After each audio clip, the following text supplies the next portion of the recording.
जी अस्सलाम वालेकुम dear students. मैं हूँ रिजवान अहमद। आप सब लोग कैसे हैं जी? उम्मीद करता हूँ आपका दिन अच्छा चल रहा होगा। काफ़ी एक एक्सटेंसिव जो है वो वीकेंड आपने स्पेंड किया है। 2-3 डेज आपको ऑफ मिल गए। अब मेरा बेटा टाइम जो है वो हमारे पास बहुत कम रह गया है। मैंने आपको कहा था लास्ट लेक्चर में कि नेक्स्ट टाइम जो हमारा लेक्चर होगा उसमें आप पढ़कर आएंगे और मैं आपसे पूछूंगा। और प्रोनाउन के हवाले से जो है वो मैंने आपको कहा था कि आपने मेरा बेटा जो है वो चीज़ें ज़रूर पढ़ के आनी है। तो आई होप कि वो जो है वो आपने अब तक पढ़ ली होंगी। ऐसा ही है प्रोनाउन के हवाले से। मेरा बेटा जो है वो तो अब सीरियस हो जाएं, मेहनत करें।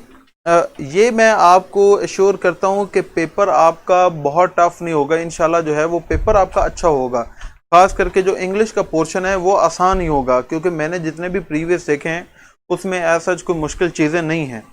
लेकिन अगर आप थोड़ा सा जो है कंफ्यूज हो गए तो फिर जो है वो आपका, चूँकि कंपटीशन इतना ज़्यादा है, तो फिर आप जो है वो कंपटीशन में नहीं आ सकेंगे।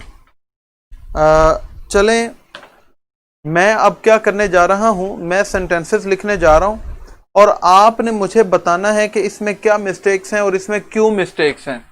ठीक है, मैं नहीं आपको बताऊंगा। अच्छा जी, अस्मा कह रही है यूईटी के टेस्ट में मेरे फुल थे इंग्लिश में। तो अस्मा, ये तो एमडी कैट की क्लास है, तो आपने क्या एडिशनल मैथ रखा हुआ था कि या यूईटी का कौन सा टेस्ट था आपका? हाउएवर ये जो अभी हमारे ई कैट का सेशन गुजरा है उसमें अल्हम्दुलिल्लाह जो हमारे स्टूडेंट थे, खास करके मैं अपनी बात कर रहा हूँ इंग्लिश, उसमें मोस्टली स्टूडेंट्स के जो हैं वो 10 आउट ऑफ 10 ही करेक्ट हुए। कई ऐसे स्टूडेंट्स हैं वो, उनका बेसिकली यूईटी में क्या एक पैराग्राफ आता है, उसके अंदर जो है, नहीं ई कैट विद बायोलॉजी। अच्छा अस्मा, ये होगा कुछ, मुझे इसका कोई आइडिया नहीं है, तो मैं पूछूंगा कि ये क्या चीज़ है। अच्छा जी, पहला सेंटेंस वो है आई शैल। ये मार्कर जरा अगर थोड़ी फ्रेश कर दें kindly, thank you. I shall try to remember those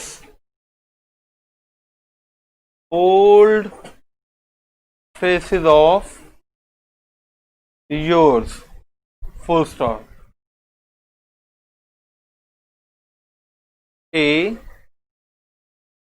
B C और डी। अच्छा जी, एक ये सेंटेंस है हमारे पास। दूसरा, दिस जबदा of ours has suddenly grown up, full stop। A B C D, ये ऑप्शंस हैं। तीसरा सेंटेंस है हमारे पास,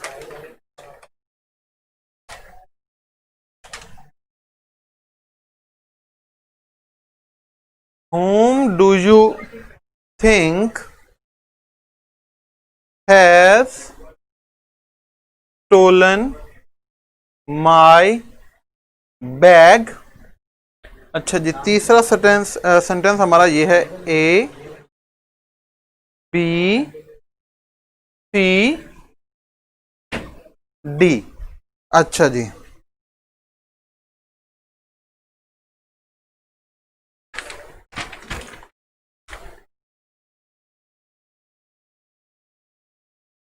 टू हु शुड आई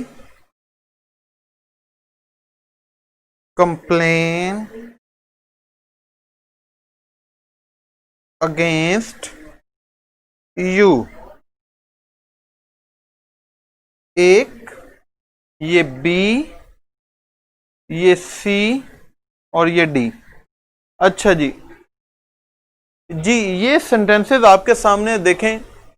ये जो पहला हमारे पास सेंटेंस है, I shall try to remember those sir मुझे प्रोनाउन एरर समझ नहीं आया है। शारिका बेटा मैं आपको समझा देता हूं, डोंट वरी। अच्छा जी, DCAA, ओके ठीक है, DCA और A, शाबाश जी। ये जिन बच्चों ने भी ये आंसर्स बताए हैं उनके ये आंसर्स बिल्कुल ठीक हैं। ये जो ऊपर वाले दो सेंटेंसेस हैं इसमें देखें, ये हमने बेसिकली क्या किया हुआ है, पोजेसिव प्रोनाउन यूज किए हुए हैं। याद है ना, ये आपको पिछले लेक्चर के अंदर आपको पोजेसिव एडजेक्टिव से रिलेटेड हमने रूल्स किए थे, और ये क्या इस्तेमाल हुए, पोजेसिव प्रोनाउन। याद रखें, बहुत इंपॉर्टेंट है कि जब हम जुमले में पोजेसिव प्रोनाउन यूज करते हैं तो उसके साथ नो एपोस्ट्रोफी, ये मैं इधर लिख देता हूं फिर भी आपकी आसानी के लिए, जिन बच्चों को नहीं समझ आई। अच्छा जी, तीसरे में, जी हां बिल्कुल, यहां पर सना बेटा जो तीसरा सेंटेंस है इसमें होम की बजाय अगर हम हु लिखेंगे तो ये करेक्ट हो जाएगा। ये क्यों करेक्ट हो जाएगा मैं आपको बताता हूं। पहले ये एक रूल है, अगले दो सेंटेंसेस उनका ये एक रूल है। गौर से बाकी बच्चे सुन ले जिनको नहीं समझ आई, वो ये है कि जुमले में जब हम पोजेसिव प्रोनाउन यूज करते हैं तो पोजेसिव प्रोनाउन के साथ एपोस्ट्रोफी कॉमा नहीं लगता। फॉर एग्जाम्पल, मैं अब आपको एक और आसान सी एग्जाम्पल, जिन बच्चों को नहीं समझ आई, देखें, जैसे मैं कहूं दिस बुक इज हर्स, ये किताब उसकी है। गौर करिएगा बच्चों जी। अब देखिए, ये जो हर्ज है ये बेसिकली हमने क्या किया, पोजेसिव प्रोनाउन यूज किया है।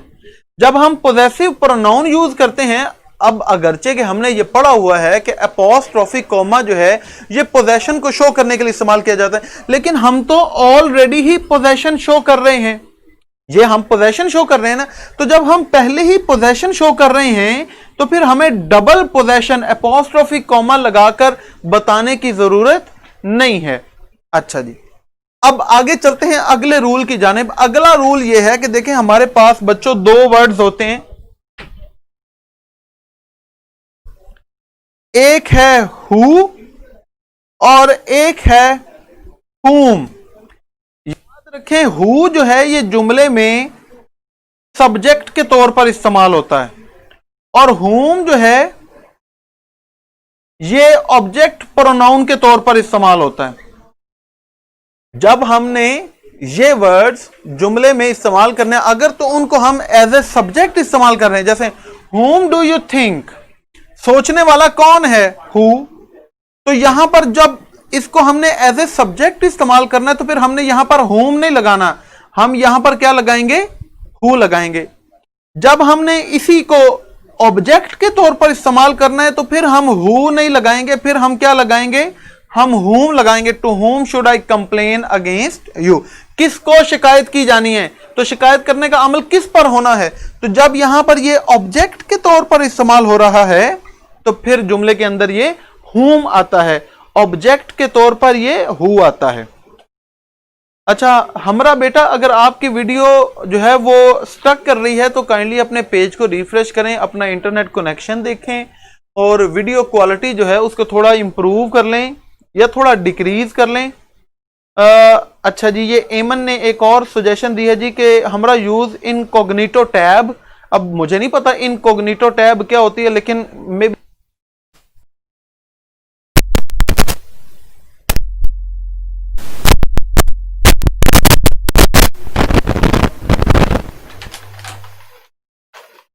जी बच्चों, अब आप लोगों को आवाज आ रही होगी। चलें जी, अब मैं सना के ही क्वेश्चन का आंसर कर रहा था, लेकिन अच्छा हुआ कि यहाँ पर एक दो बच्चों ने सना को आंसर कर दिया है कि बेटा फोर्थ में होम इसलिए आ रहा है क्योंकि यहाँ पर ये ऑब्जेक्ट है। To whom should I complain, complain करने वाला कौन है, आई, ये सब्जेक्ट है। कंप्लेन किस पर की जा रही है, होम पर। तो ये ऑब्जेक्ट है, तो जब हम इनको ऑब्जेक्ट के तौर पर लिखेंगे तो वर्ड whom आएगा, अगर सब्जेक्ट के तौर पर लिखेंगे तो वर्ड who आएगा। ठीक है, चलें, जबरदस्त हो गया। अब मैं इनको इरेज कर रहा हूं और आगे चलते हैं। ये मेरा बेटा साथ साथ नोट डाउन कर लीजिएगा, जुबानी ये चीजें याद नहीं रहती, तो आप सिर्फ रूल्स ही। अच्छा जी, रमीज कह रहे हैं पास्ट पेपर से एमसीक्यूज करा दे। जी बेटा, इंशाल्लाह वो भी करेंगे, डेफिनेटली करेंगे। अच्छा जी, नेक्स्ट हमारे पास आ गया एक सेंटेंस। ये मेरा बेटा एक सेंटेंस आपके सामने है। अच्छा जी, इन्होंने कहा जी कि डी ऑप्शन रॉन्ग है। मैं आपसे पूछूंगा हम्माद, आपने मुझे बताना है कि इसके अंदर डी ऑप्शन जो है वो क्यों रॉन्ग है। चलें शाबाश, जल्दी से बता दें मुझे।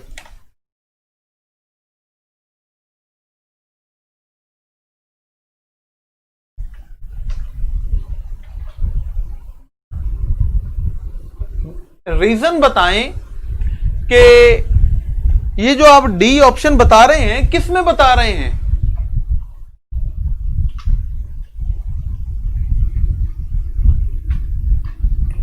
सर सी रॉन्ग होगा। ओके जी, इन्होंने कहा सना कह रही है सी रॉन्ग है, तो ये कह रहे हैं कि फर्स्ट में नो एरर है और सेकंड में नो एरर, फर्स्ट में नो एरर और सेकंड में डी एरर है। ओके ठीक है, सना कह रही फर्स्ट में सी होगा, सेकंड में नो एरर। अच्छा जी, सेकंड में नॉन एरर, सेकंड में डी इज रॉन्ग। अच्छा, फर्स्ट में नो एरर है और सेकंड में डी है। ज़रफ़शान आई थिंक ये कहना चाह रही हैं, वो गलती से उनसे जो है वो फर्स्ट की बजाय सेकंड लिखा गया। सेकंड लिखा गया उन्होंने, ठीक है। अच्छा, ये बच्चों मेरी बात सुने, ये बेसिकली रूल है रिप्लेसमेंट ऑफ नाउन या फिर प्रोनाउन की जो जगह, या मिस्टेक एरर जो भी समझ लें। वो ये है कि देखिए, हमें प्रोनाउन का बच्चों पता है कि प्रोनाउन बेसिकली ऐसा वर्ड है जो किसी नाउन के लिए इस्तेमाल किया जाता है। समटाइम्स क्या होता है कि सेंटेंस के अंदर जब हम 2-3 नाउन्स इंट्रोड्यूस करवाते हैं और बाद में जब हम उन नाउन्स को रिप्लेस करने के लिए उनकी जगह प्रोनाउन लिखते हैं, जैसे आई, वी, ही, शी, इट, दे, जब हम ये प्रोनाउंस लिखते हैं तो जुमले के अंदर एक स्लाइट कंफ्यूजन क्रिएट हो सकती है कि ये प्रोनाउन बेसिकली जुमले में पहले बयान किए गए दूसरा, तीसरा, पहला, चौथा नाउन किसके बारे में ये लिखा गया है। फॉर एग्जाम्पल देखें, हमारे पास ये जो सेकंड सेंटेंस है, चिप्स सा Cartwright and old buffaloes. अब इसके अंदर 1, 2 और 3 ये देख रहे हैं, 1, 2 और 3 हमारे पास नाउन इस्तेमाल हुए हैं। Full stop. आगे मैंने कहा ही वॉज कॉल्ड रूडी, उसे रूडी भी कहते थे। अब यहां पर ये जो हमने प्रोनाउन यूज किया ही, ये किसके लिए है?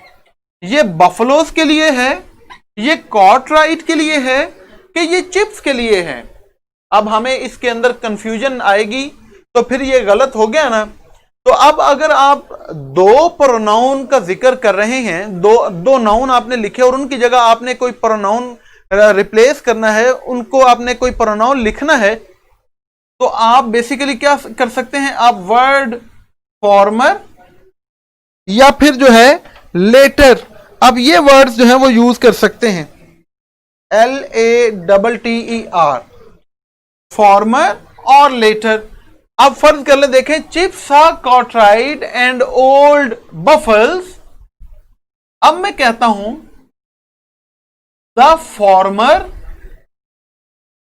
Was called Rudy. अब फॉर्मर का मतलब है कि इन दो में से जो पहले नाम आया, अब ये कौन है? पहले कार्टराइट है, तो पढ़ने वाले को पता चल जाएगा कि रूडी किसका नाम था? कार्टराइट का। अब मैं कहता हूं the latter was called Rudy. अब एक कार्टराइट और बफल्स में दूसरा नाम किसका है? बफल्स का। तो अब हमें रीडर को पता चल जाएगा कि रूडी किसका नाम था? बफल्स का नाम था।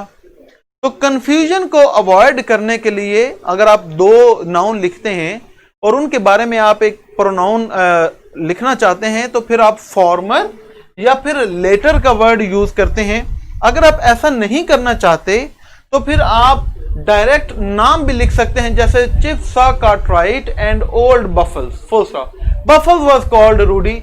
अब देखें इस सेंटेंस के अंदर कोई कंफ्यूजन नहीं रही, पता चल गया कि रूडी किसका नाम था, बफल्स का नाम था। तो ये जो पहला सेंटेंस है इसके अंदर ये जो ऑप्शन है हमारे पास नो एरर, ये करेक्ट है। जो दूसरा सेंटेंस था इसमें ये जो हमारे पास डी ऑप्शन थी जिसमें हमने ही लिखा था, ये हमारी जो है वो हमने एरर थी। वो क्यों एरर थी? क्योंकि यहां पर हमें ही का पता नहीं चल रहा था कि वो बफल्स है कि कार्टराइट है। तो अब अगर इसकी करेक्शन आपने समझनी हो तो फिर आप या तो यहां पर फॉर्मर लगाएंगे या लेटर लगाएंगे। अगर आपने फॉर्मर लेटर नहीं लगाना तो आप यहां पर फिर आप उस नाउन का पूरा नाम भी लिख सकते हैं ताकि आइडिया हो जाए कि आप किसकी बात कर रहे हैं। तो ये बेसिकली ये रूल क्या कहलाता है कि रिप्लेसमेंट ऑफ नाउन, ठीक है, कि आपने नाउन को जब रिप्लेस करना है तो वो आपने किस प्रोनाउन के साथ आप कर सकते हैं। चले ये क्लियर हो गया जी सबको? They and you are looking back to the past. अच्छा जी, ए बी सी और डी मैं, अच्छा जी, you and I, you I and he is correct one, Aiman कह रही पहला सही है, you I and he have finished the work. Okay चले, ये बेसिकली मेरा बेटा जो रूल है इसको कहते हैं ऑर्डर ऑफ प्रोनाउन। के प्रोनाउन जो है देखिए, अगर हमारे पास जुमले में प्रोनाउन जो है वो फर्स्ट पर्सन है, सेकंड पर्सन है, थर्ड पर्सन है, अगर ये तीनों इस्तेमाल हो जाएं या सेकंड या थर्ड या दो को इस्तेमाल हो तो फिर किस ऑर्डर में हम देखें ना, हमारे पास फर्स्ट पर्सन है, सेकंड पर्सन है और थर्ड पर्सन है। अगर एक जुमले के अंदर हमने तीनों पर्सन लिखने हैं तो क्या हम इसी ऑर्डर में लिखेंगे कि पहले फर्स्ट पर्सन लिखेंगे फिर सेकंड लिखेंगे थर्ड लिखेंगे, या इनका ऑर्डर चेंज होता है कि हम हो सकता है कि पहले सेकंड लिखें फिर फर्स्ट लिखें फिर थर्ड लिखें।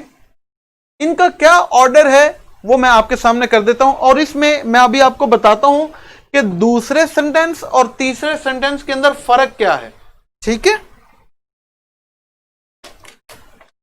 अच्छा जी, ये ऑर्डर ये है second person plus third person plus first person, ठीक है। ये होता है बेसिकली हमारा पॉजिटिव सेंटेंस।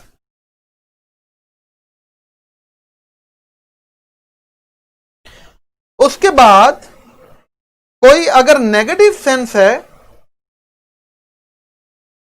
तो नेगेटिव सेंस में ऑर्डर होता है कि सबसे पहले फर्स्ट पर्सन फिर थर्ड पर्सन उसके बाद सेकंड पर्सन। मेरा बेटा देखिएगा काइंडली, कुछ बच्चों को डेफिनेटली पता होगा, जिन बच्चों को इस चीज का आइडिया नहीं है वो ये है कि अगर ये पॉजिटिव सेंटेंस के बजाय यहां पर हम लिखते हैं पॉजिटिव सेंस।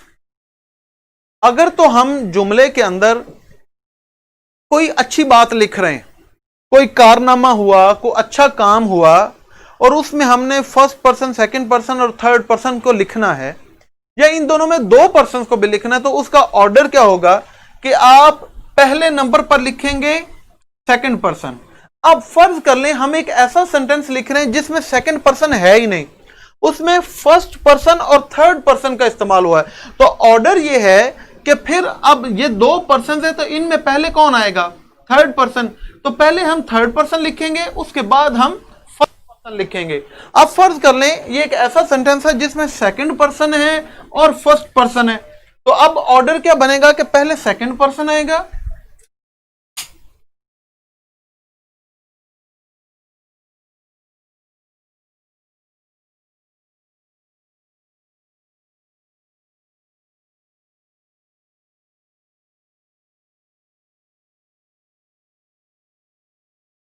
जी अच्छा जी, ऑर्डर क्या है कि देखें कि पहले सेकंड पर्सन आएगा, फिर थर्ड पर्सन और फिर फर्स्ट पर्सन। अब देखें, फर्ज कर ले हमारे पास एक ऐसा जुमला है जिसमें सिर्फ सेकंड पर्सन है, पेन ही नहीं चलते, और उसके बाद फिर आगे फर्स्ट पर्सन है, तो पहले सेकंड पर्सन लिखेंगे, उसके बाद फर्स्ट पर्सन लिखेंगे। ये तरीका है अगर हमारे पास कोई पॉजिटिव सेंस है।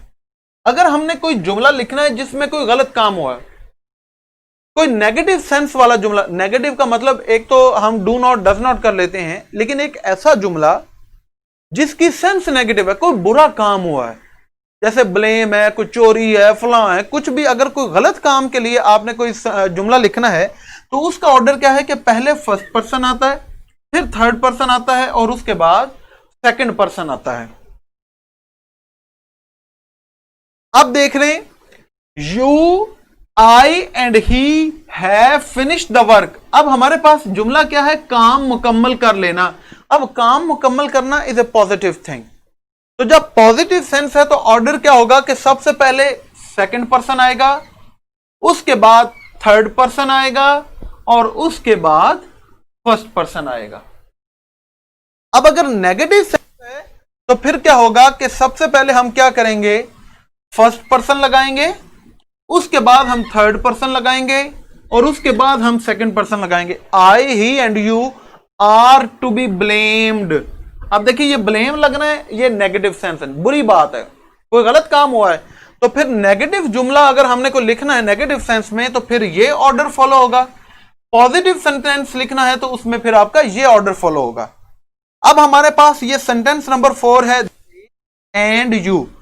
अब देखिए, दे क्या है, थर्ड पर्सन है, और यू क्या है, सेकंड पर्सन है, ठीक है। They and you are looking back to the past, माजी की तरफ देख रहे हैं, तो ये कोई बुरा काम नहीं कर रहे, माजी की तरफ देख रहे हैं। अब देखिए, जब माजी की तरफ देख रहे हैं, पॉजिटिव जुमला लिख रहे हैं, तो पॉजिटिव जुमले में फिर ऑर्डर क्या होना चाहिए, पहले सेकंड पर्सन आना चाहिए। अब इसमें देखें ना, थर्ड पर्सन है और सेकंड पर्सन है, ये ऑर्डर बना हुआ है। जबकि पॉजिटिव सेंटेंस में ऑर्डर क्या होता है कि पहले सेकंड पर्सन आता है, उसके बाद थर्ड पर्सन आता है। तो ये जुमला कैसे आएगा कि you and they are looking back to the past. तो इस चौथे सेंटेंस में ये जो ए पार्ट है ये गलत है।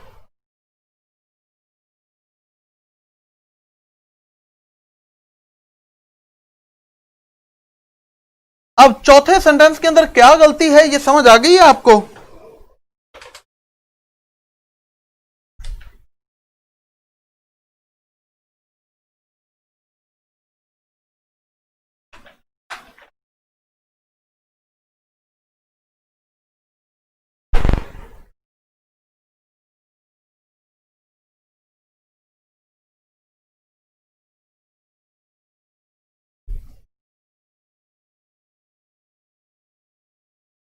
जी यहां पर मेरा बेटा सबको क्लियर है। अगर आपको कोई कंफ्यूजन है किसी भी बच्चे को तो पूछना है। जी हाँ, तो जी बेटा नेक्स्ट करते हैं, पहले मुझे पूछ तो लेने दो सब बच्चों को। जी शाबाश। तो ये क्या होगा, यू एंड दे, क्योंकि पॉजिटिव में हमने क्या करना है, पहले सेकंड पर्सन लगाना है और फिर हमने थर्ड पर्सन लगाना है। चलें, ज़रफ़शान कह रही है क्लियर है, कामिल कह लें क्लियर है, अफशा कह रही है क्लियर है, अस्मा भी कह रही है क्लियर है। चलें, इसका मतलब है कि फिर सबको अब क्लियर होगा डेफिनेटली। मैं इसको अब इरेज कर देता हूं, ठीक है जी।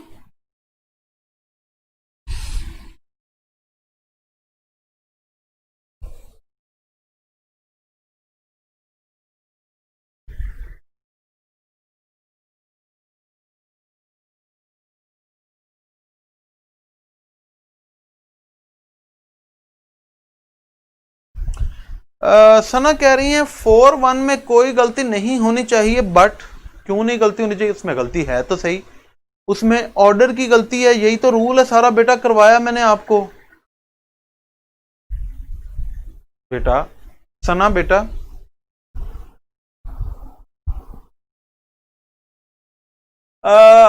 ये एक बच्चे ने क्या क्वेश्चन किया है, हरीम कह रही है कि अगर हमने चिप्स के बारे में सेकंड लाइन बोलनी होती तो कैसे लिखते सर, इससे पहले जो सेंटेंस लिखवाया था आपने।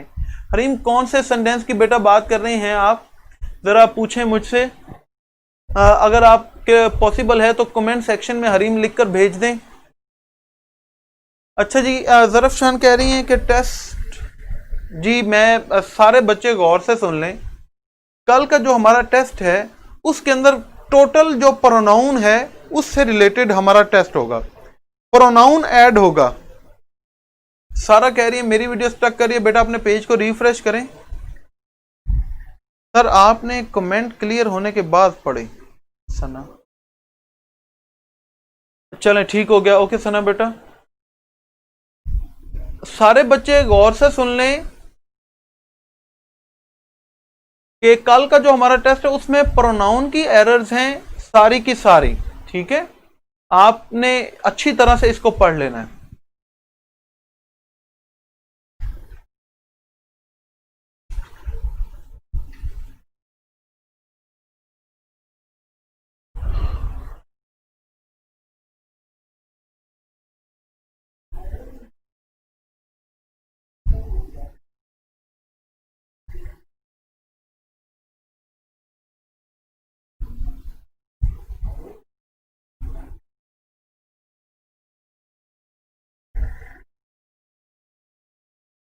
हरीम का मैं वेट कर रहा हूं कि हरीम बता दे कि वो क्या कह रही थी, तो मैं फिर आगे थोड़ा सा आपको एक दो चीजें और करवा दूं।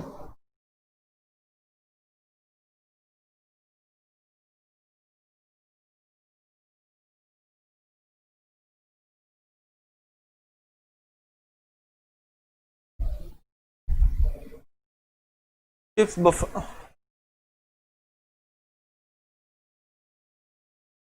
सर अभी रिसेंटली आपने चिप्स बफर जो सेंटेंस लिखा था उसमें जो फॉर्मर लेटर वाला सीक्वेंस बताया था वो तो लास्ट 2 नेम्स के लिए था, तो बेटा वो उसमें बेसिकली हम जो है वो उन्हीं दो का जिक्र कर रहे हैं और वो दोनों नेम्स हैं और वो दोनों थर्ड पर्सन है। तो थर्ड पर्सन, वैसे मैं आपको बताऊं ऑनेस्टली मुझे अभी भी आपके क्वेश्चन की समझ नहीं आई कि आप कहां पर आपको कंफ्यूजन हुई है। वो रूल था कि अगर हमने जुमले के अंदर दो नाउन लिख दिए, उन दोनों नाउन की जगह पे हमने एक प्रोनाउन लिखना है, तो अगर वो हम प्रोनाउन लिखेंगे ही, अब दो नाउन है ना, ठीक है, अगर तो हम उनकी जगह दे लिख दें तो फिर तो दोनों आ गए। तो देखें फर्ज कर लें Chips met Cartwright and Buffaloes full stop, they are called Rudy.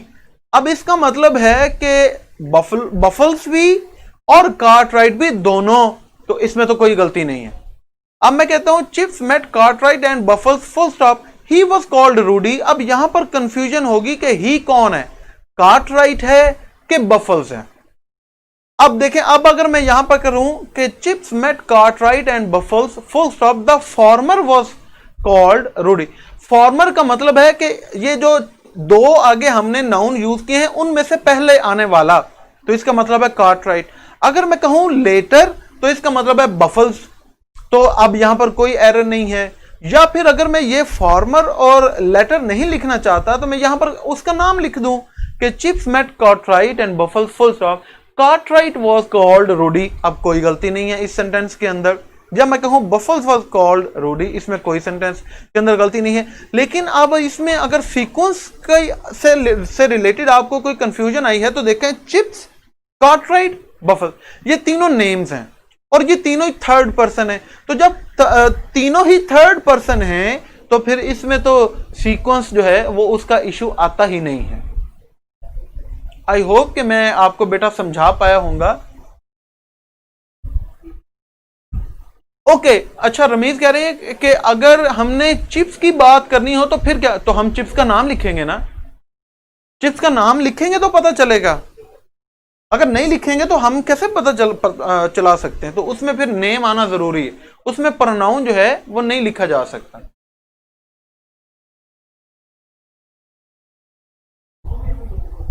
शाबाश, देखे ज़रफ़ शाह ने कहा कि I have a bag and a purse full stop, the colour of the bag या the bag's colour is blue. अब हमें बताना पड़ेगा, अगर मैं ये लिखूं कि I have a bag and a purse full stop, its colour is blue. अब इट्स यहां पर बैग का कलर ब्लू है कि पर्स का कलर ब्लू है हमें नहीं पता। लेकिन अगर मैं कहूं आई have a bag and a purse full stop, their colour is blue, अब यहां पर इसका मतलब दोनों का रंग ब्लू है, तो कोई मिस्टेक नहीं है। तो जब हम जुमले में एक से ज्यादा नाउन लिखें तो उस पैराग्राफ में अगले सेंटेंस में उस नाउन को रिप्लेस करने के लिए जब हमने प्रोनाउन लिखना है तो वो हम फॉर्मर या लेटर लिख सकते हैं या उसका नाम लिख सकते हैं।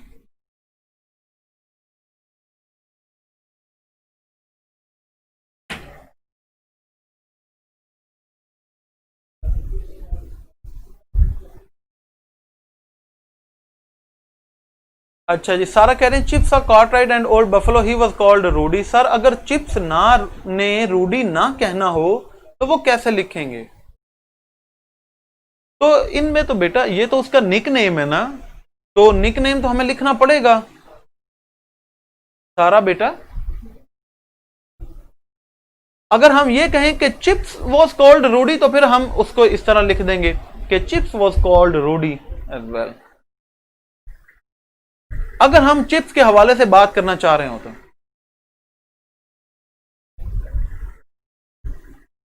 अगर सारा चिप्स के बारे में लिखना है फिर हमें चिप्स का नाम लिखना पड़ेगा अगले सेंटेंस में, और फिर उसके बाद हम उसकी जगह पे है वो प्रोनाउन में ही लिख सकते हैं। फॉर एग्जाम्पल देखें, मैं कहूं Chips met Cartwright and Buffles full stop. Chips was called Rudy in those days and he was very enthusiastic as well.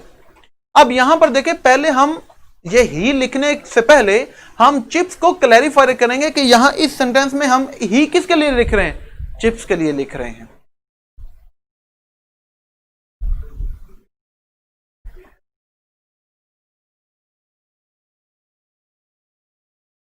चलें जी, सबको क्लियर हो गया? आगे चलते हैं जी।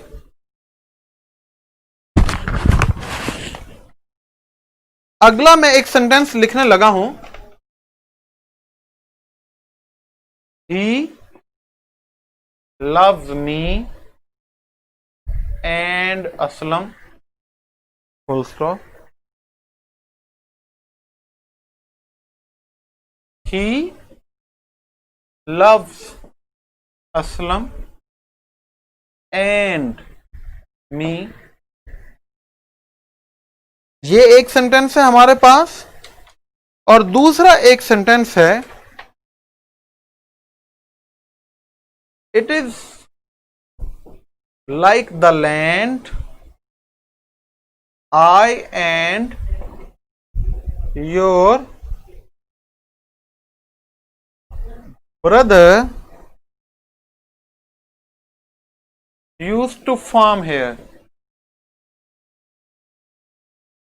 अच्छा जी, It is like the land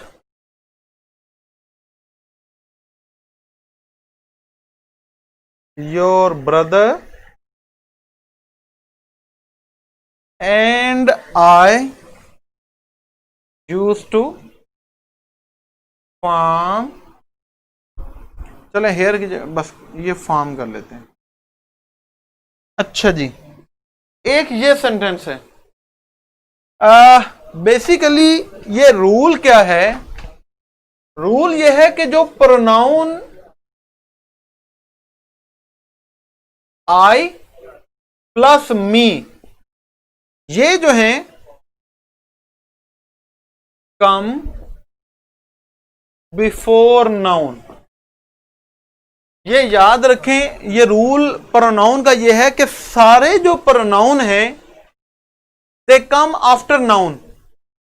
जितने भी प्रोनाउंस हैं ये हमेशा जो है ये नाउन के बाद आते हैं, लेकिन सिर्फ और सिर्फ ये दो प्रोनाउन आई एंड मी, ये जुमले में क्या होता है, सॉरी थोड़ी सी जो है वो मैं माफ कीजिएगा कंफ्यूजन होगी, वो ये है कि ऐसा नहीं, मोस्टली जो नाउन्स हैं जो प्रोनाउन हैं वो बेसिकली जो है वो नाउन से पहले आते हैं, लेकिन ये दो प्रोनाउन ऐसे हैं आई एंड मी, ये आते हैं आफ्टर नाउन। आफ्टर नाउन सारे जितने भी प्रोनाउंस हैं ये हमेशा नाउन से पहले आते हैं, लेकिन सिर्फ ये दो प्रोनाउन है आई एंड मी, ये नाउन के बाद लिखे जाते हैं। क्या मतलब है इसका?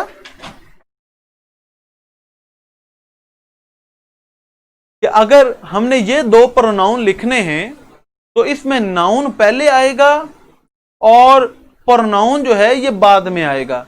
बाकी जो प्रोनाउन है वो हमेशा नाउन से पहले आते हैं। फॉर एग्जाम्पल देखें, हमारे पास ये जुमला है, he loves me and Aslam. अब देखें यहां पर हमने ये मी प्रोनाउन जो है वो यूज कर लिया है और इस प्रोनाउन के बाद एक नाउन भी मौजूद है। आई और मी के अलावा जितने भी प्रोनाउन हैं वो ऐसे ही आएंगे। फॉर एग्जाम्पल मैं कहूं he loves you and Aslam, मैं कहूं he loves him and Aslam, he loves her and Aslam, he loves them and Aslam, he loves us and Aslam. ये सारे ठीक है, सिर्फ जो मी है ये गलत है। ये क्यों गलत है? क्योंकि मी जो है ये नाउन के बाद आता है। तो ये सेंटेंस कैसे होना था? He loves Aslam and me.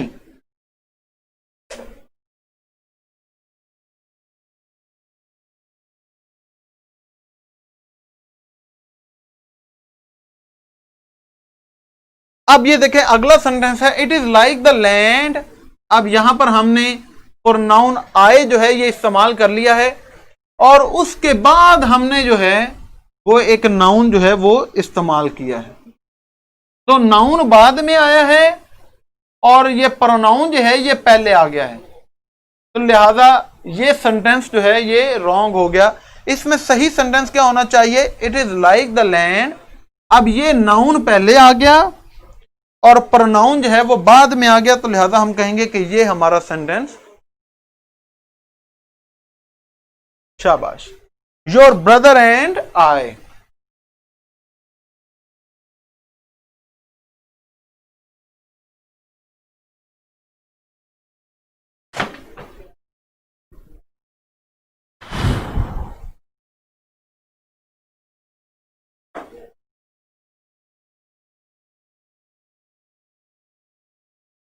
चल, ये काइंडली सारे बच्चों को कि आप मेरा बेटा इनको नोट कर लिया करें, छोटे छोटे बुलेट्स में सिर्फ बुलेट पॉइंट बना लिया करें और एक आधी साथ में एग्जांपल लिख लिया करें अपने नोट्स में, तभी आपको ये चीजें याद रहेंगी पेपर से पहले जब आपने रिवाइज करना है, नहीं तो ये चीजें भूल जाएंगी। ठीक है, तो शॉर्ट नोट्स होने बहुत ज्यादा जरूरी हैं आपके पास, जिसमें आपने हर रूल जो है वो एक एक दो दो तीन तीन वर्ड्स के अंदर, जैसे मैंने आपको ये बता दिए कि बस ये प्रोनाउन जो है ये आफ्टर नाउन आएंगे, बाकी सारे जो हैं वो पहले आएंगे जी। तो इससे ना ये आपको मैं आपको बता रहा हूं, जब आपने रिवीजन करनी है तो उस वक्त आपके बहुत काम आएंगी ये चीजें। आज मैं अब टेस्ट पता करता हूं जी कि आपका टेस्ट जो है वो अपलोड हुआ कि नहीं, और अभी मैं इंशाल्लाह जो है वो प्रोनाउन से रिलेटेड कुछ चीजें campus.pk के ही पेज के ऊपर जो है वो अपलोड कर दूंगा, पेज के मेन पेज के ऊपर। आपने अपनी प्रिपरेशन के लिए कल के एफएलपी के लिए अगर आपने वहां से कुछ चीजें देखनी हो, जो चीजें हमने लेक्चर में पढ़ी और कुछ एक्स्ट्रा चीजें आप वहां से देखें, ठीक है, वो आपके काम आएंगी और उनको अपने साथ पढ़ के नोट भी कर लेना है। ठीक है, मैं जरा पता करूं जी।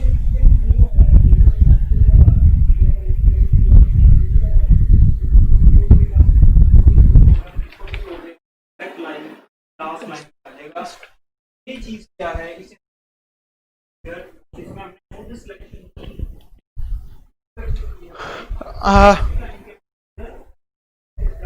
अच्छा, इशरत कह रही है पहले वाले भी ये कैसे क्या आप बच्चों आप लोगों को प्रोनाउन की कोई अभी तक जो है वो वर्कशीट नहीं मिली?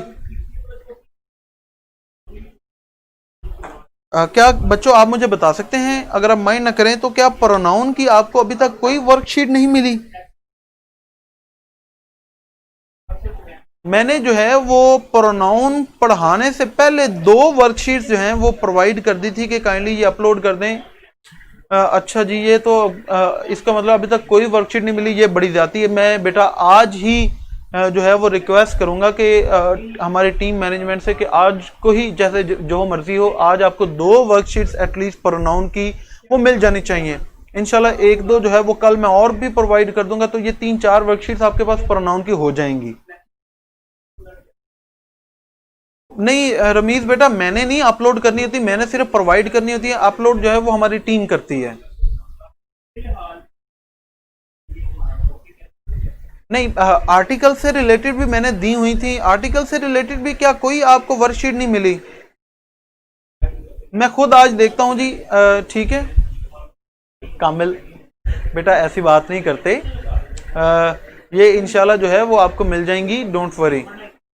मैं जो है वो मैं तो प्रोवाइड कर देता हूं, तो मुझे नहीं आइडिया इस बात का कि आपको लेकिन ये बड़ी गलत है कि अगर आपको नहीं मिली तो ये जो है, अगर आपको आर्टिकल की भी नहीं मिली और मैं खुद ये चेक करूंगा, अभी फौरन चेक करूंगा, और मैं जो है वो फिर जो भेजी हुई उनको कहूंगा कि आर्टिकल की भी अपलोड कर दें, तो वो आपकी प्रैक्टिस ही है।